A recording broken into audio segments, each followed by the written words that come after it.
What is up, everybody? We are going to do a fun little desktop stream here tonight. I don't know how long it'll be. We'll see if anybody wants to come and hang out. I'm going to get this shared out real quick. So give me a second to do so.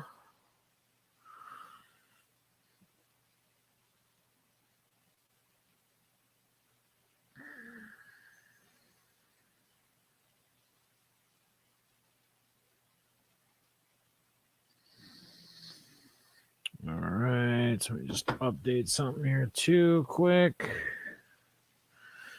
Waiting for people to get in here.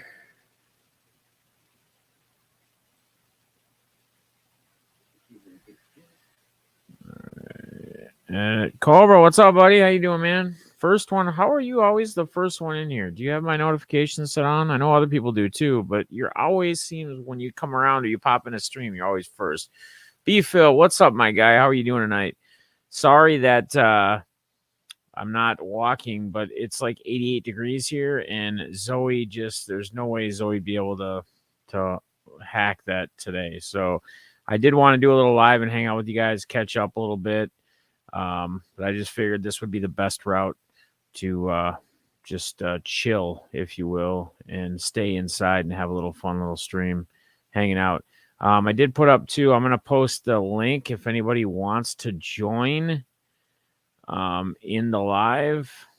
They most definitely can. I'd love to have you on. We can maybe get a little panel going if enough guys pop in here that do content, etc. Want to pop in, chat for a bit. Let me grab a link here quick and pull it in as people are going to slowly start filtering in as I just shared this out. So copy that quick. Jim F., how you doing, buddy? Brady, what's up, buddy? Yeah, so if anybody wants to, I just did post a tweet a little bit ago too. But if you want to hang out on the panel, chat, BS for a little bit, love to have you on. I don't know how long we're going to go, but we're going to hang out for a little bit and chat because what else do I have to do? Got finished with work, went grab dinner quick. Didn't even take Zoe with tonight to go grab dinner. She usually goes with me just about every single night, but tonight was just not the night. Look at this. I already got my man Brady popping in. He's missing the Playmaker podcast days. Good evening. How you doing, my buddy? Good. Just hanging out. It's been a while to see you on here on a live with me since the last episode of the Playmaker podcast. So I've been wedding planning. So how's that going? Good. All the big items are done. It's just fine details, and then we got a little over 44 days left. So when is the big day? August 12th. Nice, awesome, man. That's exciting. That's coming up. That's creeping up. I know. That is not too far away. Like you're rolling what, about a little over a month and like under 2 weeks roughly, or give or take. Yeah. So I'll be doing the next 24-hour stream on July 22nd, and then you'll have a couple weeks from there that you'll be getting married. You'll be a married man. You'll no longer be free, as some may say. But it depends on, I guess, who wears the pants more in that household. So it's nice to get you on here because we got some stuff to talk about, even sports wise. You know, I didn't know where I'd take the stream tonight. I figured I'd put it out there if anybody wants to join, and anybody else can join too if you guys want to. The link's in there. I'll drop the link in a little bit again. We can kind of get a little fun panel going, just talking hobby sports, you know, whatever, any big cards or anything we've gotten lately. Plans coming up. We got July 4th popping.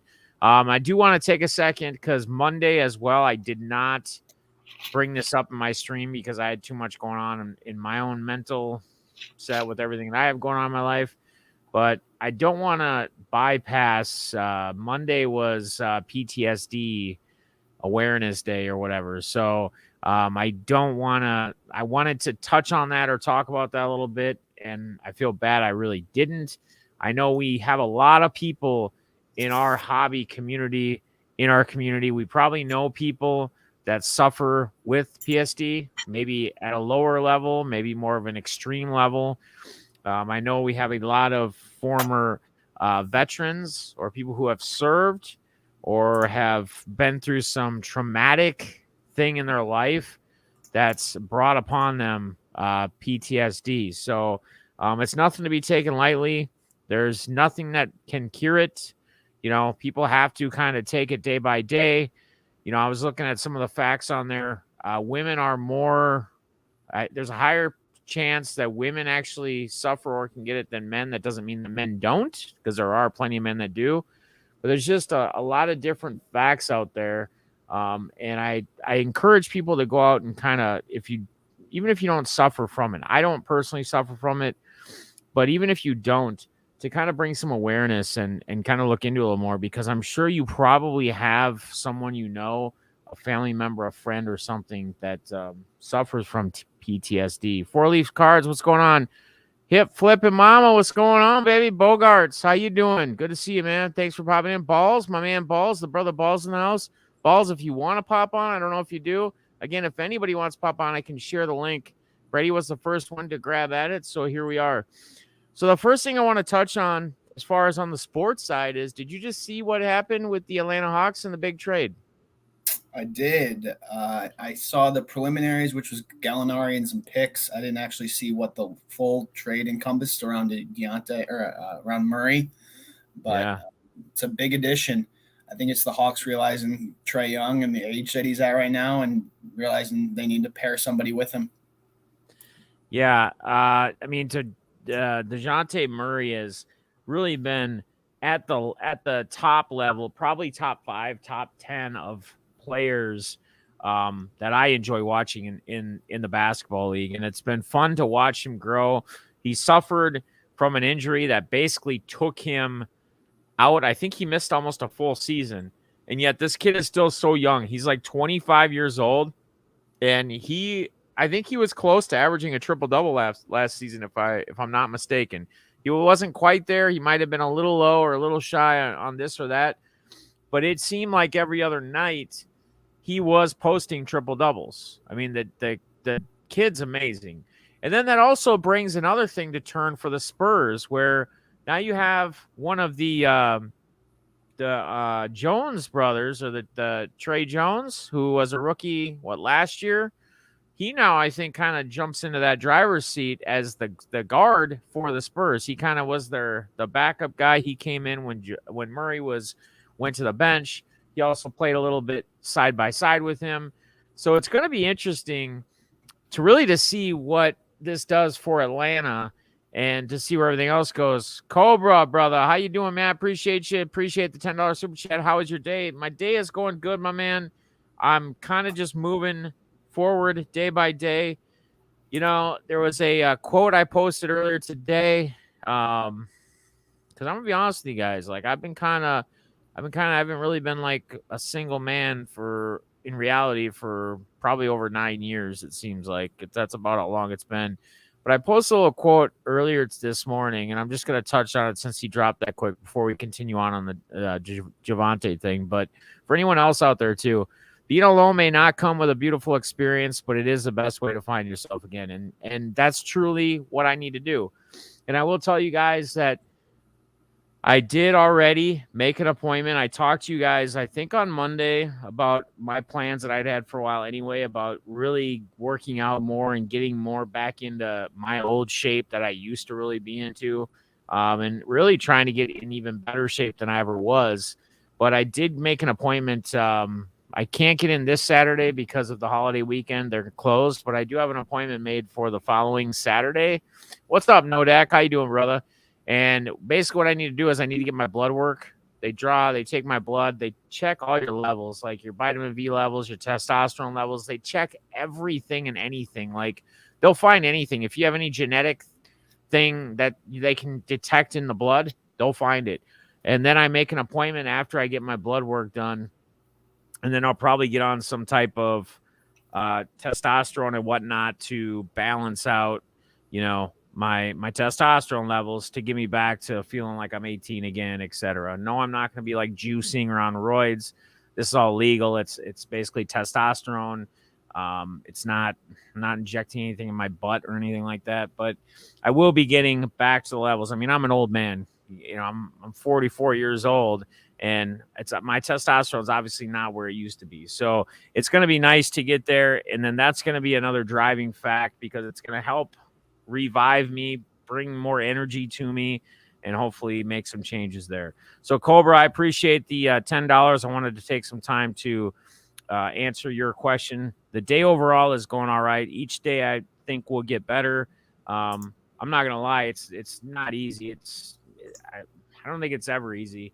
And there's a lot behind it. And I mean, I share a lot with you guys on this channel, like me personally and everything personal with me just in general.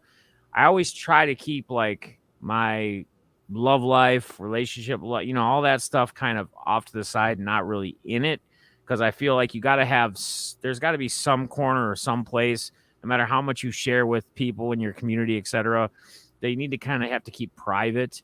But it's I don't know. I mean, it's just I continue to think about everything, and as time goes on and I think about stuff, there's a bigger picture that's being painted, and in the end, maybe it's what's best. And like someone else said the other day, if it's meant to be, it'll be meant to be. Like we'll be drawn back to each other at some point if that's what it is, or if that's what it has to be. So. You are doing the equivalent of hormone replacement therapy for women. It is healthy that you are doing that. Yes, I appreciate that hip flip, Mama. Thank you. Brian, what's up, brother? I want to say real quick before we get back to the sports thing, I know I got Brady kind of sitting there now not saying nothing. We were just getting into the sports stuff. But I just do want to give a shout out quick to Brian. He hit me up. He pretty much been texting me. Jim sent me a message. Sent me his number. I gave him my number in return because he didn't have it yet. And I just appreciate all the love and just support. And that's really, it's like Brian said, that's really what you need to do. And if you've gone through this, or you are going through this, or you're someone who always feels alone, you have to have people to talk to, and talking about it, or just talking to people in general, or doing things like streaming like this and stuff is what's going to get us through, is what's going to continue to move us forward. And that's ultimately what I'm going to continue to do. I'm going to rely back on my community and you guys, the people that have pushed me through so much for so many years. And I'm going to rely and push back a little bit more on you guys. And you're going to probably see a lot more streaming from me again, because I'm going to need you guys. I'm going to need your help to push through, to move on and to do what I need to do. And there's a lot we can do with this channel, because we've always done a lot with this channel. So I appreciate each and every one of you. RSR Rob, love you, brother. Good to see you, man. Justin P, good to see you in the chat. So let's jump back real quick. The DeJounte, the Atlanta Hawks. I mean, I know there's so much in there. We got to see where teams go. We got to see with all these rookies. We just went through an NBA draft. By the way, how do you feel the Chicago Bulls did draft night, being that's your team? I was okay with it. Just looking at it right now. I mean, we don't really know. We haven't seen anybody play now that they're in the NBA. But what do you feel? What's the takeaway from it? I would give it a B for the Bulls. I think they had identified a couple, centers that were more defensive side, like a Mark Williams, that ended up not sliding down to them. So at that point, they took the best available player, which was Dalen Terry, who was a 6'7" kind of combo guard, 7'1" wingspan, not a big scorer, but a defensive guy. And the first thing that I thought of was what happened to the Bulls last year when Lonzo Ball and Alex Caruso went down. They lost their defensive identity, right? Right. Io picked it up a little bit, but they just didn't defend anymore. So if you weren't going to get your big man in the first round, I'm down with adding that type of guy. They say he's high energy, the loudest one in the gym. So we'll see how he plays this year.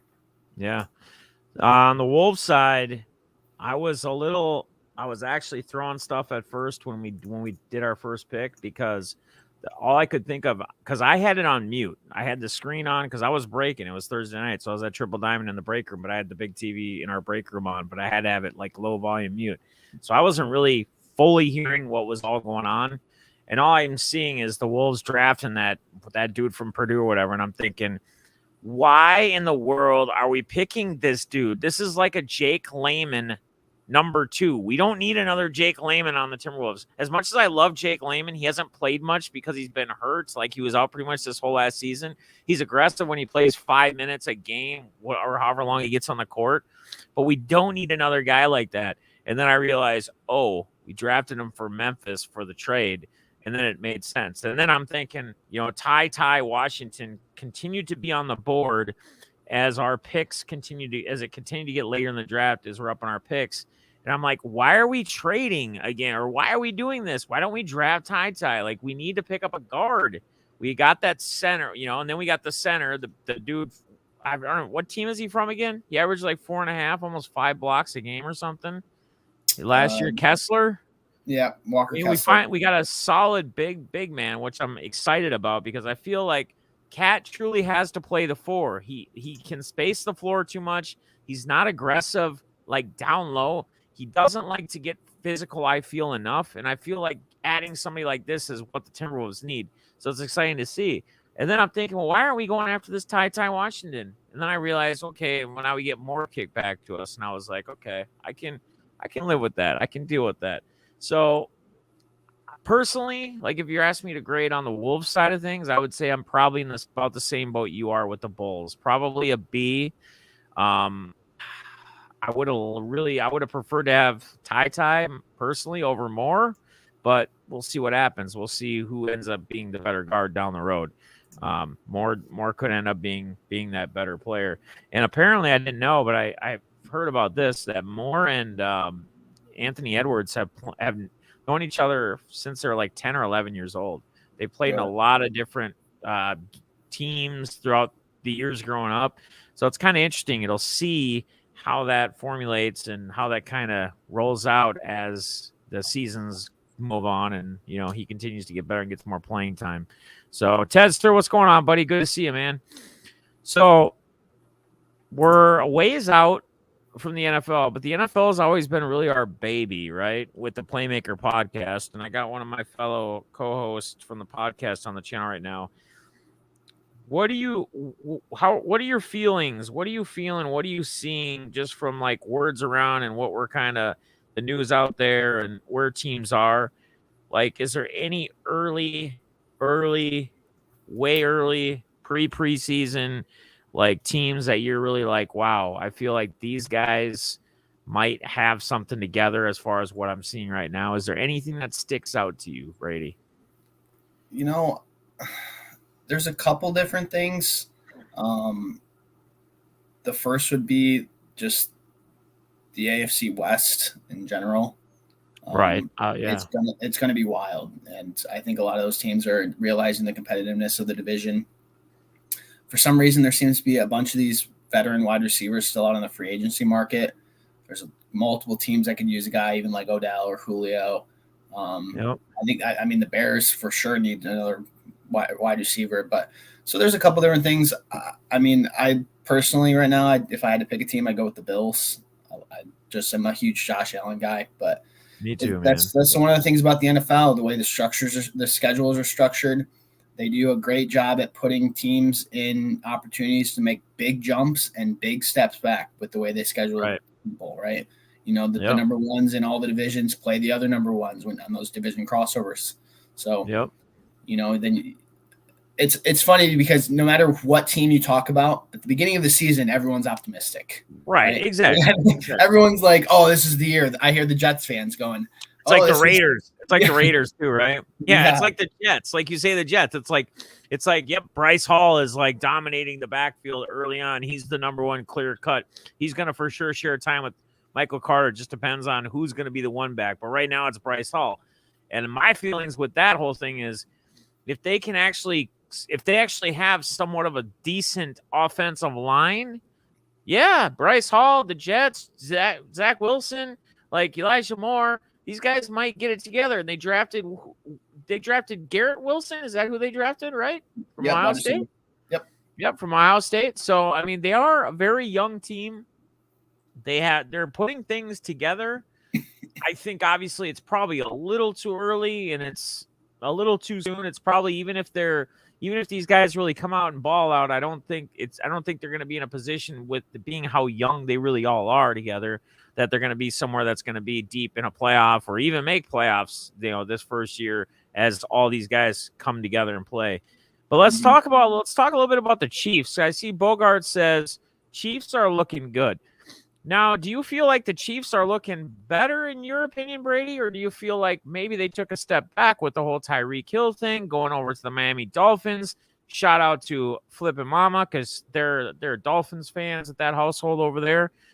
What do you think? Do you feel like they drafted? Apparently they drafted a couple speedster wide receivers.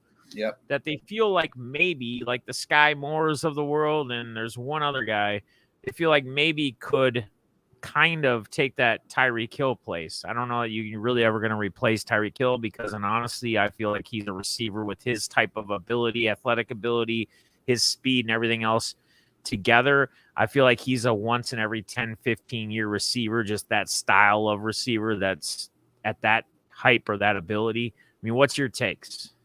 Well, they did Juju too is the other one. Yeah. Juju going to KC. And they got MVS too from Green Bay. Yep, Scantling, Ronald Jones, Justin Ross. I think Justin Ross is his name. He was a first-round talent with some medical issues that they got late. But I think Defness, we kind of talked about this back in the Playmaker podcast last year almost. And we were talking about Pat Mahomes and the contract and some of that stuff. And as we progressed along, we had talked about, is it going to cost him Tyreek? Is it going to cost him a guy like Kelsey? And now we see that it did cost him Tyreek. Right. And we talked immediately about how, who has to shoulder this now? It has to be Pat Mahomes. It has to be. When you're getting paid $50 million a year, that skill gap now has to be made up by you playing better. And he's been a great quarterback. He's been MVP. He's been a Super Bowl champ. But it's going to ride even more on his shoulders as a do or die type thing. And it'll be very interesting to see this year, relying on some unproven, wide receivers. MVS isn't super proven. I mean, Juju's had a good year, but you throw a couple rookies out there too with those guys. Right. It's going to be a lot of Patty Mahomes. Well, it's like Juju came out of nowhere, right, in Pittsburgh. And then last year he was nowhere to be found. He was flat. There's like, does this kid even exist? Is a kid even playing in the NFL anymore? And then all of a sudden now he's at KC, and it's like, oh, we got Juju though. We picked up Juju though. Like we're good. Well, he's got talent. We know he's got talent. He's showing talent. But again, is this all going to really replace somebody with the likes, the abilities, the speed, and all that of a Tyreek Hill, which I just don't think you can replace. And I don't think we're going to see another receiver of his style. I'm not saying he's the best receiver, so nobody quote me on me saying he's the best receiver. I'm saying with the way he plays, the way you utilize him, the way you can play him, his speed, his abilities, and everything else, I just don't think you're going to see another guy like him with that ability in you might not in the next 10, 15 years. It might be before we see that, kind of like a Cooper Kupp in his style and his abilities, a Jay Jet, Devontae Adams, that's another one. Okay, so Devontae Adams, he goes to the Raiders. We talk about how there's all this hype and there's all this optimism and everybody's, my team is going to win it. We got a lot of people that are talking Raiders as well. We just talked about the Chiefs, so why don't we talk about a rival from the Chiefs, the Raiders? What do we? What are your feelings on the Raiders right now with kind of what they're putting together and what they're doing? Are they going to be a contender, do you feel, or is this just something that's going to be kind of, and is Devontae Adams going to really be the same Devontae he was in Green Bay? Well, I think that the division's tough. So that to start off with that. But for Derek Carr, there's no excuses anymore. That was the biggest thing with Raiders fans. It was like, oh, he didn't have weapons, and oh, Darren Waller was hurt, and this and that. And he's, if you look at some of his game-winning statistics and final fourth quarter drives, he's up there. He's way up there. But you have Devontae now, and you have a couple other weapons there, so there's no excuses anymore. And he's getting to that age too. He's probably low 30s, I bet.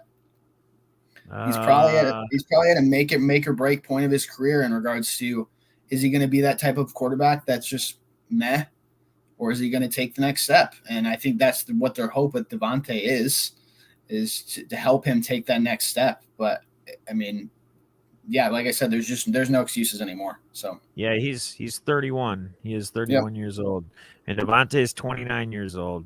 Russell Wilson's 33. So we're starting to get there, and some say 30 years old. That's not well in the NFL. That is getting up there, unless you're Tom Brady, right? Then you, Right, but then you just play look at a guy like till you're 60. look at a guy like Stafford, right? 34, goes to a new team and wins a Super Bowl. So, Right. as much as Carr isn't going to get a new team, they're trying to put weapons around him because I think they've kind of identified, all right, he's the guy until his contract's up. We need to surround him and see what this actually is. Justin right there, I believe that the QB makes the wide receiver. There's an argument with that in Rodgers and Devontae. Devontae's obviously super skilled, but he's not going to put up anywhere near the same production. Can he put up 1,000 yards and 100 catches? Hopefully. And I think that's also the same reason that people are high on Juju. Big Ben was awful last year. Big Ben's a Hall of Fame quarterback, but he was brutal. Yep. You hope now, okay, put him with Pat Mahomes, he takes the next step. So it's all about matching guys. It's like the pictures of Big Ben they'd always post like after the games where he'd have just ice packs. He would be wrapped up everywhere in his body. He would look like he was just big, like just wrapped up dude, just walking like he's like 80 years old. So yes, and the whole quarterback receiver thing, like you touched on, that Justin commented on, a lot of that is, I mean, it's timing between both quarterbacks, receivers, right? It's timing. It's got to be there. The pass has got to be there at the right time. I mean, quarterbacks can be off, can be doing things, and you could make the same note that a receiver makes the quarterback when they're making these crazy, spectacular, impossible catches. But that's not the norm. That's not in a game by game basis. That's not the norm. How often do you see the same receiver making incredible, impossible catches week in, week out throughout the whole game? It doesn't. You see one by one receiver, maybe another one on another team at some point. But the timing thing, the accuracy, all of that really is true. The quarterback is going to make the receivers. So again, like Brady said, it's going to be interesting to see what Carr can do with Devontae, and as he feels, the production is going to be nowhere near what it's going to be with Carr now. Even though these guys have some history, right? Playing back in college. It was college, right? College they played together. Yeah, mm-hmm. Devontae and Carr. Yeah, so playing back in college together, we'll see. We'll see where it goes. We'll see what happens. Just Jeff, what's going on, buddy? It's been a while, man. I hope you're doing well. Good to see you popping in the chat. Thanks for stopping in, my man. If the Raiders go bunk this year, Carr is gone, Bogart says. Yeah, I mean, there's a lot of a lot of these teams kind of get in this kind of more of a, I don't know if you call it like a do or die type deal, but I think it's similar to, like you said, like with Stafford, right? With what the Rams did. Like the Rams, literally, they bring in Stafford. They have this top defense built already. They have the weapons in the receiver. They have depth at running back. They have a great offense for a pretty damn good offensive line. And they go, we're going to go out and we're going to get a quarterback that we feel can be a top 10 quarterback or whatever in the NFL. And he might even be able to be better with the amount of weapons we have and with a defense behind him. And there was a lot of arguments throughout the whole time before he actually got that championship. It's going to be the same old, shout out to Tom T, by the way. It's going to be the same old Matthew Stafford. He's not going to be able to win the big games. He's not going to be able to do it. Well, again, like we talked throughout the season, when you have a defense that's supporting you, that's backing you, that you're not having to play from behind constantly, and you're constantly having to score every single time you're out there to get a win, it's a difference maker. Like they always, the common line is defenses win championships, right? And it kind of holds true. You got to have a decent offense, but that's where it's at. Yeah, just Jeff says Fresno State. Yes, that is where they played. Wasn't so much that Stafford went to the best place, even though it was awfully good, but it was that he was no longer in a cesspool. Yeah, I mean, again, not tell me when he had a defense in Detroit when he was there. He never had a defense. And yet, look at the numbers he put up with not even really having – did he ever have a top, 10, 15, top 20 running back in his time of being there? He had Calvin Johnson for, however many years, and that was really it. but yet he was still passing for 4,000 yards a season. I mean, it was pretty incredible. And it was always, he can't win the big games. He can't win the big games. Well, he didn't have anybody to support him or help him in any way. So, let's see. So we talked a lot on the AFC side. What about NFC side? Is there anything that sticks out to you right now, just looking at it, like as far as any teams that you feel can make could make a run or could be up there? Again, this is all just preseason talk. We're just kind of having fun with it, seeing what our opinions are and where we see things. But go ahead. Yeah, I think the two biggest things that stick out to me really are the wide receivers. And it's AJ Brown with the Eagles, and it's Marquise Brown with the Cardinals. It's Hopkins being suspended for a little bit. I mean, the Rams are going to be there. The Buccaneers are going to be there. The Packers are going to be there. I think the Cowboys are going to be there. So yeah, you're almost talking about like this second tier group of teams and who's going to be the type of team that takes the next step there. Yeah. I mean, it's a big year for Jalen Hurts. It's a big year for Kyler. Kyler's had a lot of success, but there's been rumbling over like the past 2 off seasons about he's not happy and Kingsbury's going here and this and that. And they went and got him Marquise Brown, obviously, now. So that'll be an interesting one to follow. And then you have the whole issue in the 49ers. Like, is Trey Lance going to be the starting quarterback? Jimmy G's technically still there. I know he had surgery this offseason, but he took him to the NFC Championship game. You going to bench that for Trey Lance?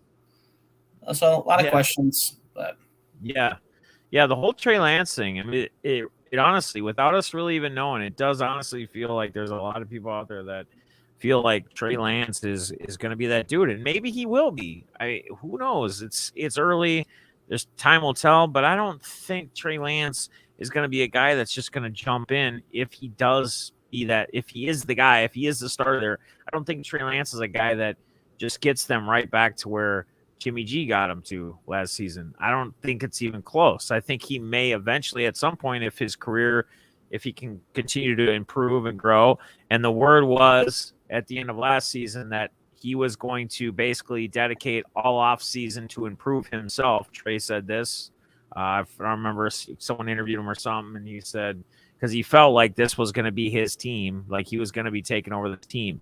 So it's going to be interesting to see, what he can do, where that whole ordeal goes.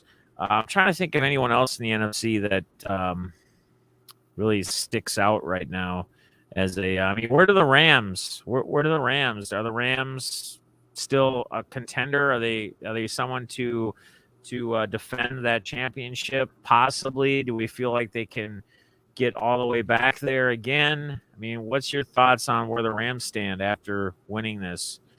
And is Odell Beckham still not anywhere? Is he still FA, free agent? Yeah, from what I've heard, he's going to be back like week 7, week 8 from his ACL injury. Okay. So I would not be surprised if it's one of those things where you wait for an injury, you wait for those first couple weeks, and you see he needs a wide receiver. But in regards to the Rams, I mean, they didn't really lose anybody. I mean, Odell's gone, but I love Allen Robinson there. And obviously being a Bears fan, I love Allen Robinson in general. But that's the type of guy, if you play fantasy football, like buy low on Allen Robinson if you can. Cooper Kupp had an incredible year, but that's a high-powered offense where he's going to be probably the number 2 wide receiver for a while. Bobby Wagner's there too. I know he's a little older, but so I mean they still added, and it's going to be Stafford in that offense again. So they'll be at the top of that division again, and then it'll just come down to playing the playoffs. What are your thoughts on Drew Lock over in Seattle? Like, do you think Drew Lock can? I mean, I don't think he's going to be like anything crazy, but I feel like he possibly could find some success. I don't think it's going to be Russell Wilson's success by any means. He's not. We can't compare him to somebody like him, obviously, but he did show signs of being an all right quarterback when he had some of his opportunities in Denver. And he gets Noah Fant went over there with him, correct? So he's got a very solid tight end in Noah Fant. He's got DK Metcalf. Lockett's still there.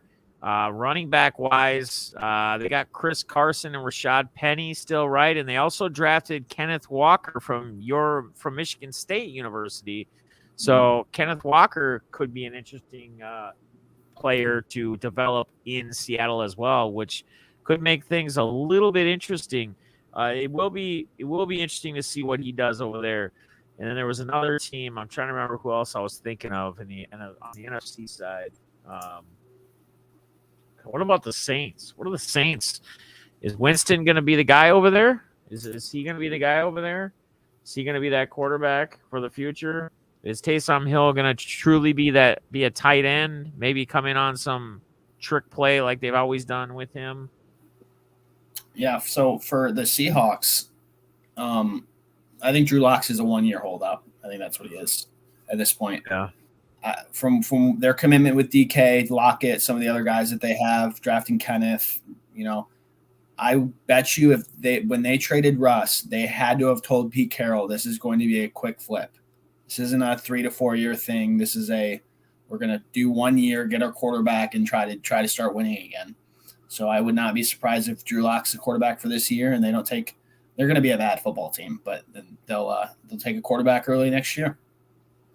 In regards to the Saints, that Taysom Hill thing's done. In regards to that whole debacle. I mean that he's basically him being the quarterback, like the actual quarterback. Yeah. Yeah. So it'll be interesting. Jameis, I'm just looking at some of the offseason stats. 2 years, $28 million. That's starter money. So he's going to be the starter. I mean, it's basically a 1 year with a buyout in year 2. So maybe they're in a similar situation, a 1 year. I mean, that kind of lines up too with Jarvis Landry signing a 1 year deal there to try to recoup some value.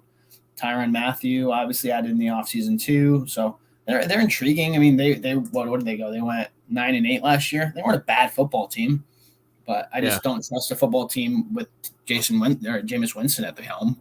So, right. Yep. How about the Giants? I don't know what to think of them. So, did you see that picture? Did you see that picture recently of? The Superman Barkley's always been like a beast, right? But they just put up some photo of him, like showing of him, like on the sideline, like in like a cutoff shirt last season in the season, and like a wrap, whatever. One of his legs are on crutches, and then they show a picture of him. He's like pulling something, and he's in like his helmet, and he's got shorts on and a cutoff shirt again, and he looks like a completely different dude.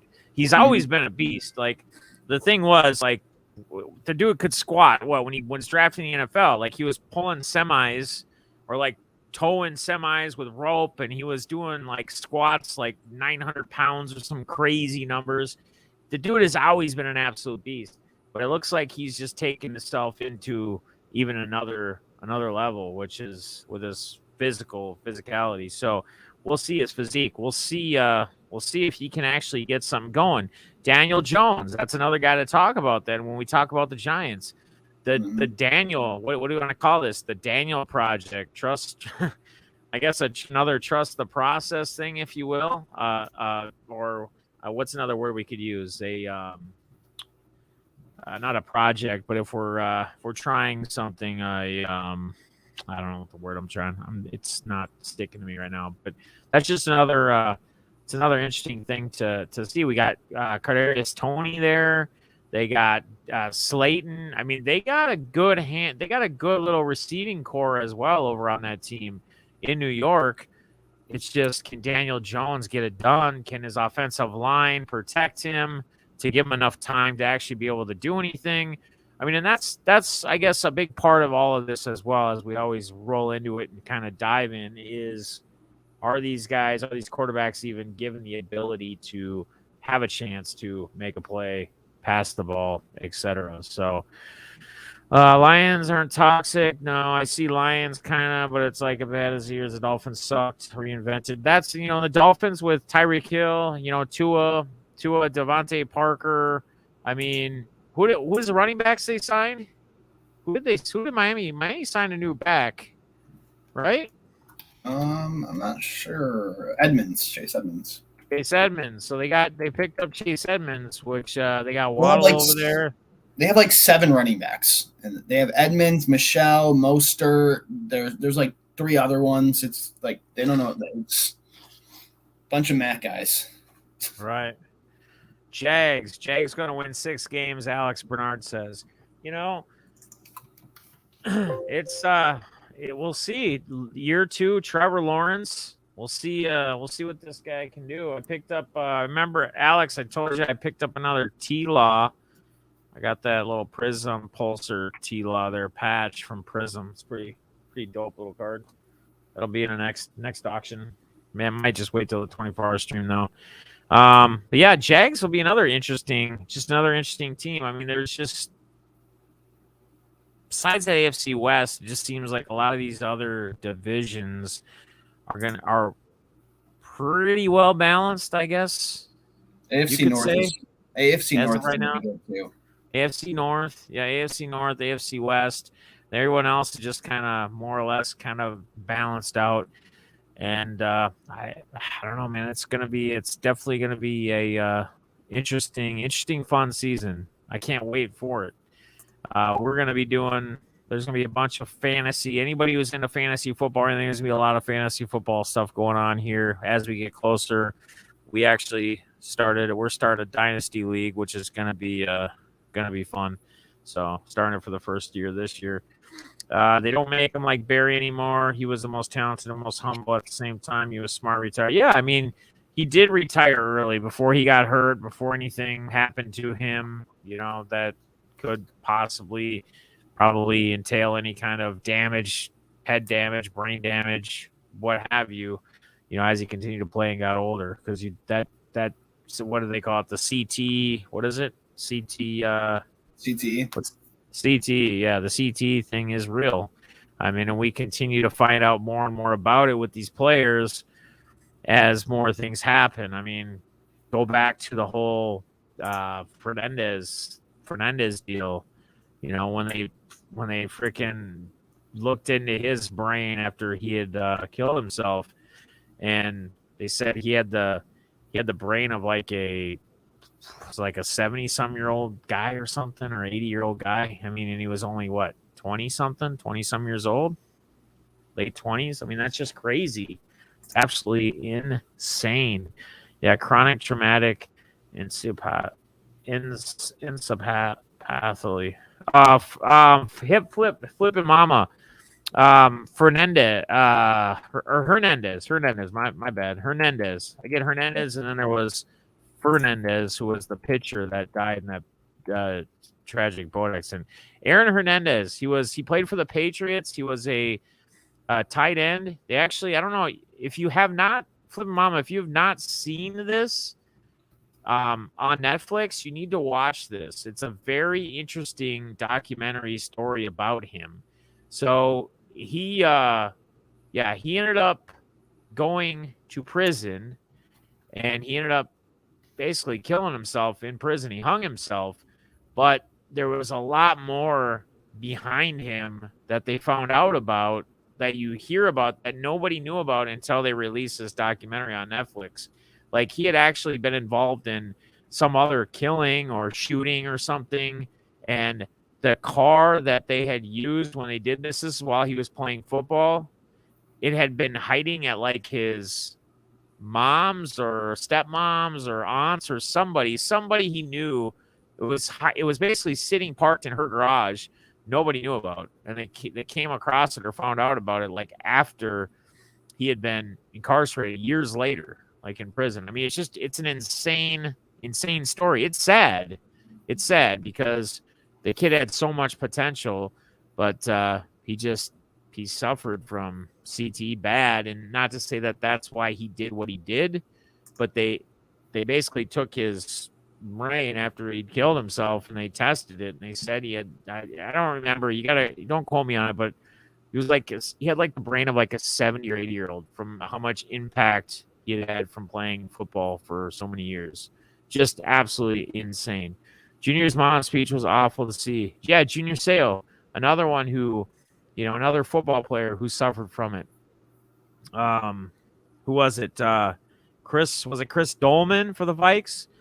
One of the two. Like, he got severe bad brain injury. And a lot of times these guys that are playing on like the offensive lines or defensive lines or safeties or someone that's just given a ton of, hard impact hitting constantly. So first case was Chuck Webster.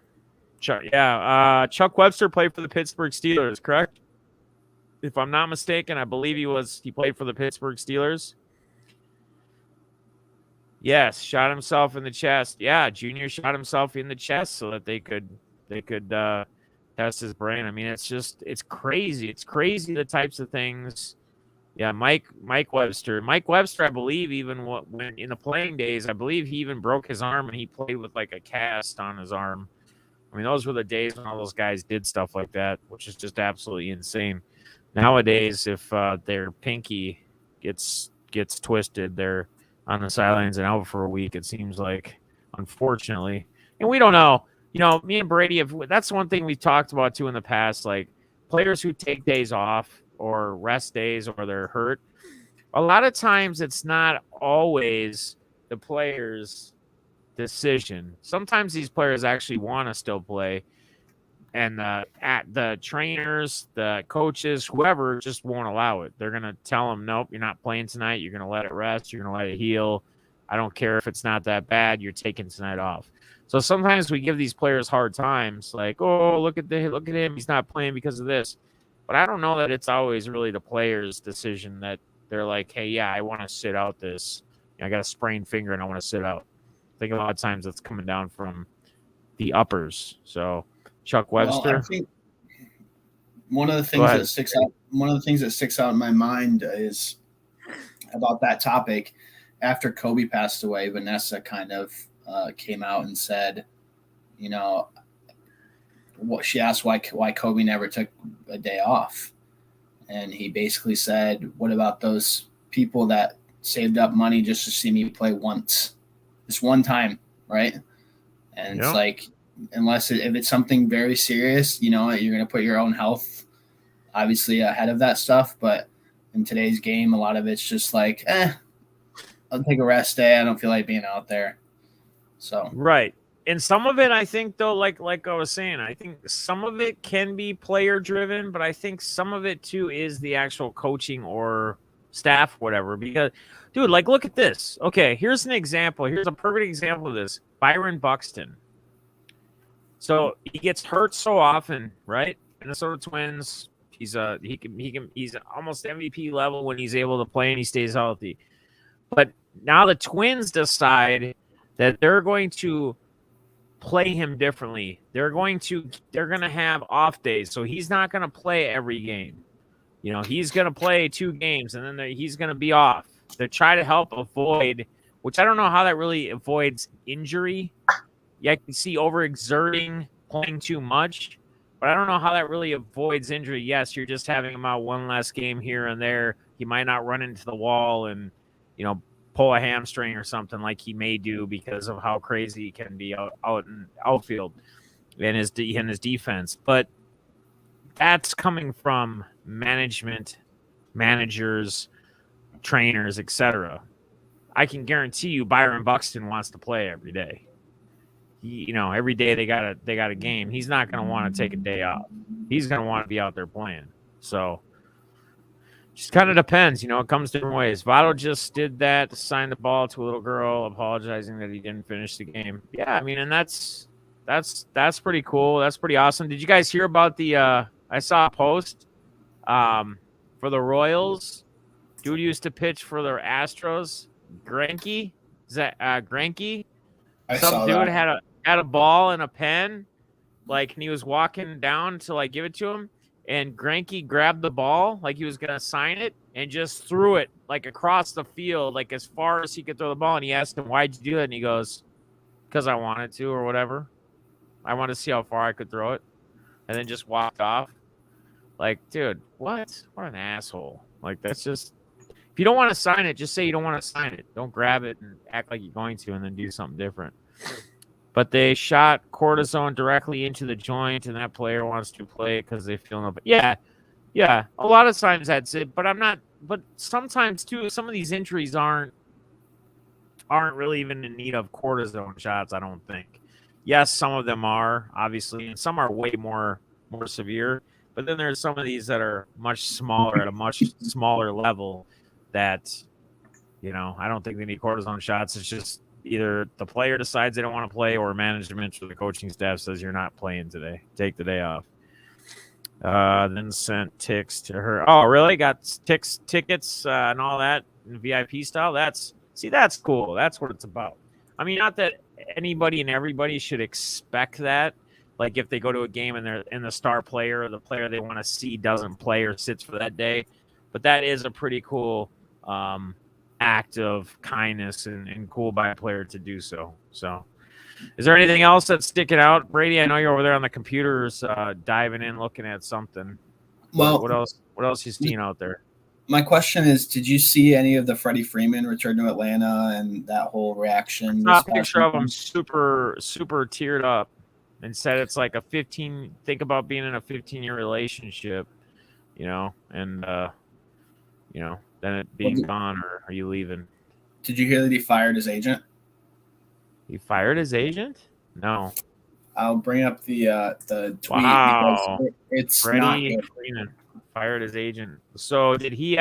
So is there stuff coming out that maybe he didn't want to leave Atlanta?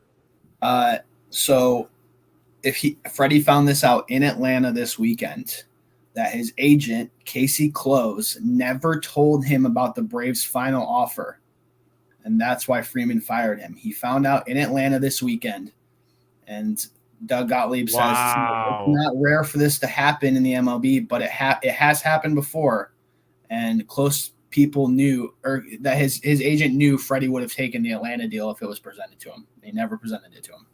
Wow, that's crazy. If you take this tweet in your mind and go watch Freddie's reaction of the entire crowd, because he got his ring too and all that stuff. Yeah, you just feel for the guy and this is one of those things where it's like, yes, it's a business, it's a big money thing, but like at the end of the day, like I guarantee you, he sits there and goes, "I wish I just would have just stayed in Atlanta." It's a legacy thing, it's a fandom thing, it's being in the community, it's all that stuff. And and on the same note, I don't want to take anything away from that offer not being on the table. But then at the same token, I want to look at it on this side or this angle of things. Like how much money difference was there? I'm not saying from the final offer that he didn't see, from the offer that he got and the offer that he got from the Braves before that last final offer.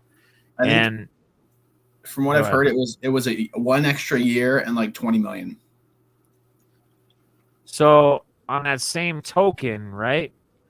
Like, and I know it's hard for us to say this because we're not on the millions levels or getting paid money, millions and millions.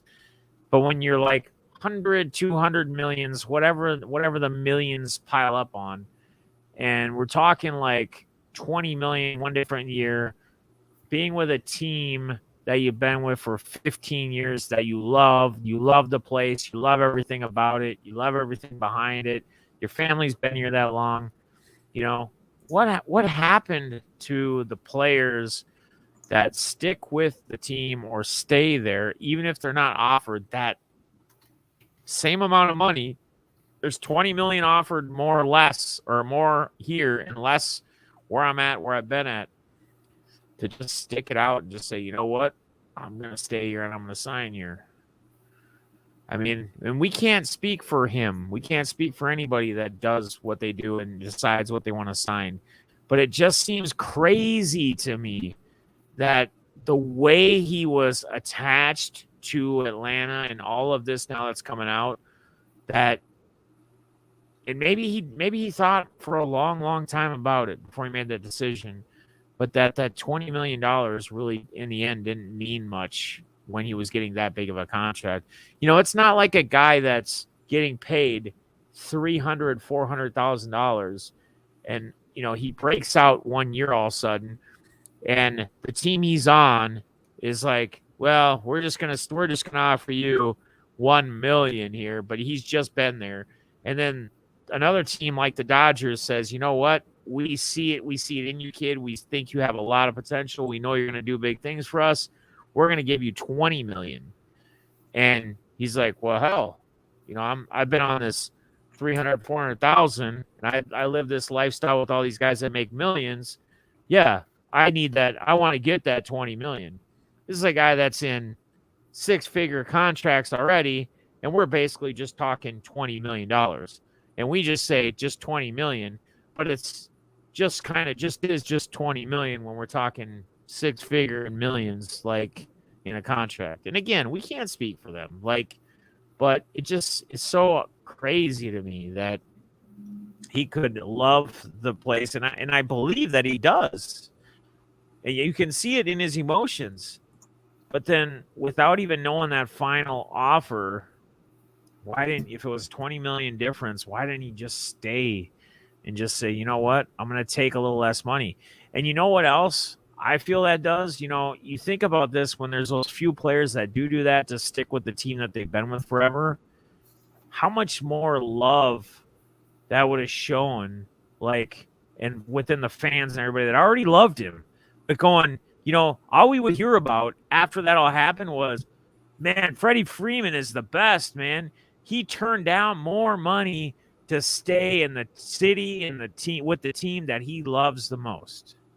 Like, just the ultimate feel-good story to the place the team he should have been with anyway all along. You know what I mean? Like, and again, we can't speak for him. We can't answer those questions, but it just makes me think about that when you hear a story like this, and we're not talking $100 million.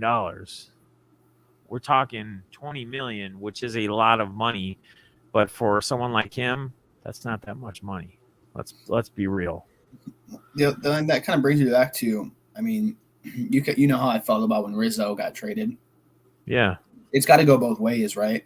Because the thing that killed me about that trade after the fact was Rizzo came out and he said, if the ship's gonna sink, I want to sink with it. Like, I've been with this organization for a decade. Like, yeah, there's some loyalty there on that side, but the loyalty also has to be from the ownership side too. yeah. I think Atlanta I think Freddie felt a little disrespected by not getting a larger deal. Not necessarily because he was going to be worth it in his year 40. Right. But because he helped them win a World Series. He's had all the accolades. He had everything that meant. And then by when the time came for him to get paid, he felt like they were inching and clawing for he was clawing for every little thing. And I think he might have felt disrespected in that way. And I think the fact that Olsen trade happened so quickly right after that kind of just shows you that Atlanta was they were willing to go up to this point. And if it wasn't going to be that deal, then they were like, okay, we're going to do what's best for our ball club and move on. So it's got to be both ways type of thing. No, I hear you, man. I totally hear you. Brian says, I just switched over from Dan Patrick's show, and this is actually more entertaining. Good job, guys. Hey, awesome, man. Well, shout out. I got my good co-host here, Brady, with me. Again, guys, we will be back doing the Playmaker podcast, which will have Brady, myself, Nate will be on there as well, and Balls and anybody else who wants to join us each and every week, talking each week in the NFL, kind of what we see ahead for the weekend and the previous week. So, and then we have our playmakers that we always play out and tell you why we chose them, etc. So, always a good time. We do dive into other sports too that are going on during the time, or if there's trades or anything, but its biggest focus is primarily NFL. Jay says, hey, y'all, good evening, Jay. Thanks for popping in here. Brian says, want to swap Freddie Freeman for Olsen. Yeah, I mean, again, it's insane. And again, we can't answer, we can't speak, we can't answer for someone like him and why he decided. But yeah, there has to be his reasons. It just stinks that he was really that in love with the city, with the team, with everything about it, and it happened the way it did. And his agent, good thing he did get fired, because that's BS. That sucks. Any boxing conversations? You have a special guest host. Boxing? Talk some boxing. Yeah, I mean, we could always talk some boxing, Mike Tyson, the old Mike Tyson days. What are we talking about? Ryan Garcia. We talking about Jake Pauls of the world. We want to get the YouTube side of the entertainers in here. Logan Pauls, if you will. Yeah, apparently Logan Paul is wanting to possibly dive into the world of MMA now, which I think is a little silly, but hey, if he wants to try to make that money, he's not going to make anywhere near the money he makes boxing. Either one of those brothers in MMA, it's just not the same. You Yeah, would think it would be, but it's just not the same. he does Go have ahead. wrestling. He does have wrestling and jiu-jitsu, Yeah, so it would be interesting. yeah, But yeah. He did. Yeah, he said he wrestled in, I guess, in high school and whatever. He wrestled for years. But I think he'd even said he was actually on a podcast with Full Send. They were at a wedding. I don't know whose wedding, but the Full Send actually did a wedding podcast. They brought all their setup and they brought in different people because like Post Malone's manager was there. So they brought him in. Different people were coming in, and Logan crashed it, and he came in and he brought it up. They brought up the whole thing about he's like, well, you guys are such good friends with Dana White. You need to get something set up for me. And he's like, nah, but probably in the reality of things, if they box me, just boxing, like any MMA fighter I take on, I could probably beat them. But if it's MMA, if it's, true MMA, probably more than likely going to get lost. He had said something about calling out that Patty the Batty. And they're like, the guys on Elk were like, dude, you're way bigger than him. You're not even the same weight class as he goes, nah, do you see how what weight he's walking around at right now? Like when he's not in his fight weight. Well, dude, he's not in his fight weight though. He's like not in shape. He's like off training, whatever. He puts on like 50, 60 pounds or something. He sheds it all off when he gets down to like fight time. So what's up, Diego? How you doing? Good evening, my man. How you been, man? Good to see you popping in here saying hello, y'all. Yeah, we just kind of been hanging out. It was too hot to go on a walk today. It was almost 90 degrees here. Can't take Zoe out in that. She wouldn't make it, and just wouldn't be very enjoyable. So we decided to just kind of have a fun little hangout chat. I invited anybody who wanted to join. My man Brady, who Diego, you're newer here, so you'll see him when we start doing the Playmaker podcast before the NFL season ramps back up here every week, which will be fun. Be good to get back into that. So weight class means nothing. Look at Sugar Ray Leonard. Yeah, but in MMA it does. MMA it does because in wrestling that really matters. Here's the thing. You get a guy gets another guy to the ground, and we're talking guys that are both in physical grade shape. If a guy has 40 pounds on him and he gets on top of him, there is no way that guy below him is going to get out of that. Now, if he doesn't have any wrestling skills or jiu-jitsu ability or anything else, and the guy down below that's 40 pounds less, yeah, he could maybe choke him out, triangle choke him, arm bar him, do something like that, like the Royce Gracie used to do. But that was Royce Gracie fighting guys that knew nothing about the ground game. Royce Gracie actually tried to get them to bring him to the ground and get on top of him so he could triangle choke them, arm bar them, whatever.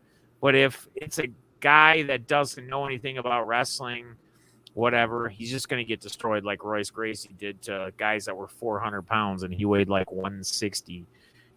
That's why he dominated in that realm, because the skill level was just different. But in wrestling, like wrestling to wrestling, even if they have the skills, a guy that has 40 pounds more on him, it's going to be pretty hard for them to get out of that. So, yeah, that's why Floyd wouldn't do UFC. Exactly. That's why he made Conor box. Exactly. Because if Conor would be smart, he would just take Floyd right to the ground and it would be over. Even though Conor is not the greatest, he can wrestle, but he's not the greatest ground expert. But he would be able to obviously tap out Floyd Mayweather because Mayweather has no experience on the ground. But that's why Conor always lost his fights when he usually got taken to the ground, the few that he lost, because his ability just isn't there like a lot of these other guys is when it gets to the ground game. Grappling, yes, I like your talk. I like how you hip flipping mama has the right verbiage for the MMA games. It's awesome. He's a great shoulder thrower. Yeah, well, you know what? There's talk about that too. Donald Cerrone was interviewed because I'm a big fan of Cerrone. I always was a big fan of Cerrone. He has the most wins in the UFC. He holds a lot of different records. He's one of the guys the UFC could always rely on. If they needed a fighter to jump in a weight class, he was doing it. He would do it.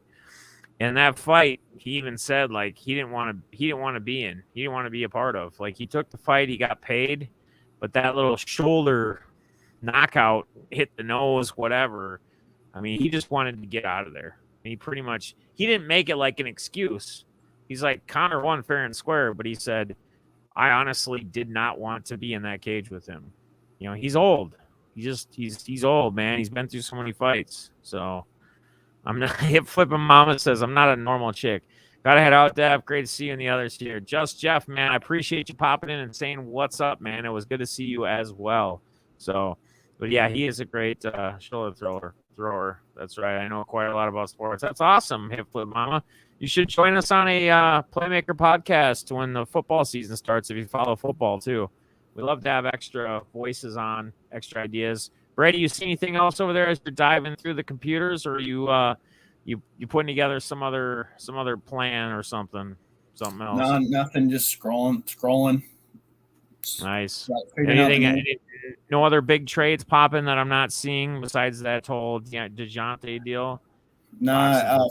Free agency for the NBA is going to start here in like a day or two, so it'll be a while the next couple of weeks. Yeah, for sure it will be. Yep.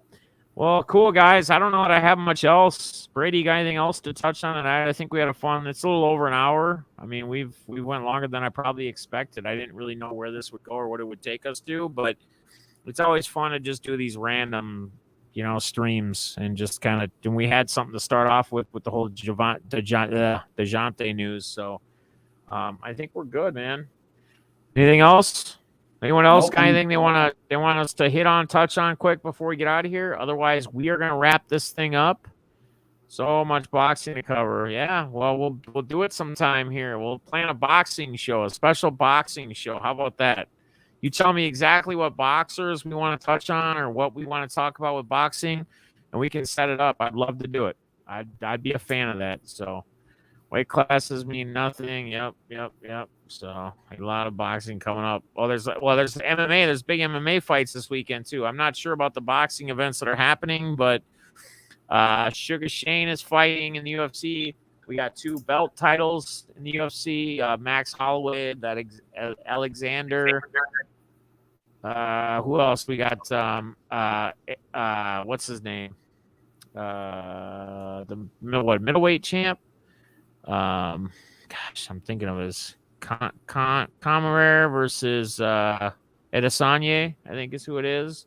Tommy Fury isn't allowed in the States to fight Jake. Yeah, Tommy Fury. I will catch the replay. Awesome, man. It was pretty good. GGG versus Alvarez is coming up. Nice.